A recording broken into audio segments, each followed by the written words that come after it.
the name is Mutahakana Gertrude. I work with Kanungu District Local Government.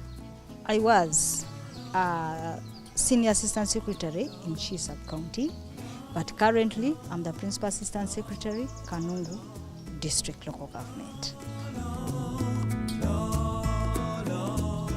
What we were doing yesterday, we were in the field talking to the communities, getting some information from the communities about their interactions, about other interactions with the oil companies, their interactions with local governments, their interactions with the oil companies and the central government.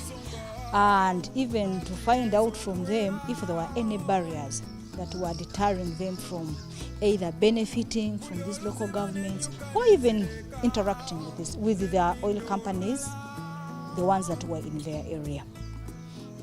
And even to get some few recommendations from them.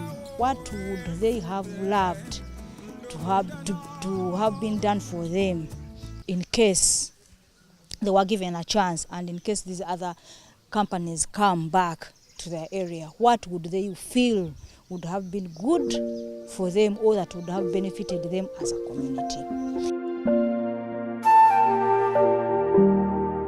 Since I work with Kanungu local government, I am partnered with MYJ, which is doing that research.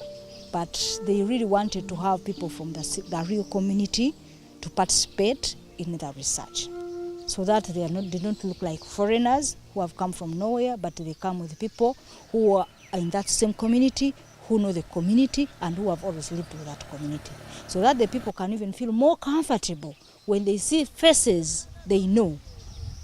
Then they will know that at least whatever they are saying will at least make sense or will have an impact.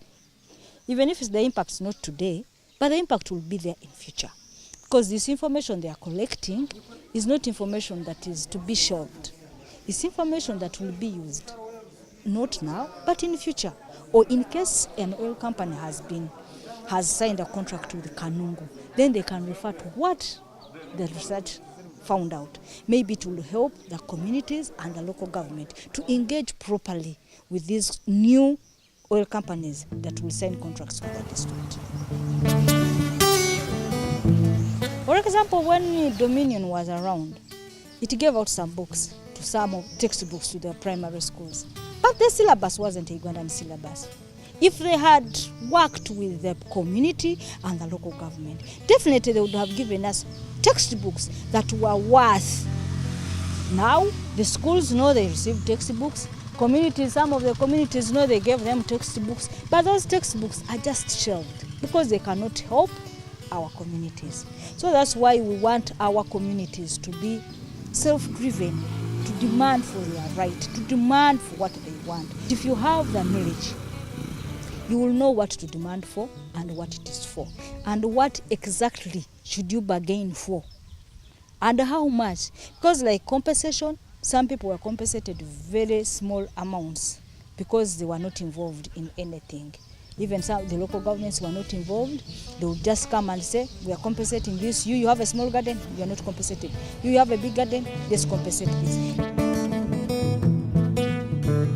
So MYJ, we thank you so much for the efforts you've done, for all you've done, because our communities are now aware. Our communities are now have enough information. So in case any other company comes to Kanungu, and in particular Chi Sub-County, I know the communities will fight hard for their rights. They will not allow the oil companies to do what they did before. On that, I want to thank MYJ. When it came on board, it helped the communities get enough awareness on how they can demand something on their own, and it is done. At first, they would think you'll just receive what they think they should give you. But after the intervention of MYJ, the communities had the courage and had the strength to also demand what they thought or what they think is good for them, and not what the companies or another person thinks is good for them. So they had enough information, they had had enough courage so that they were able enough to demand or ask. And from either the oil companies or even the local governments, their rights, not that they should wait for the oil companies to just give them anything which is not their priority.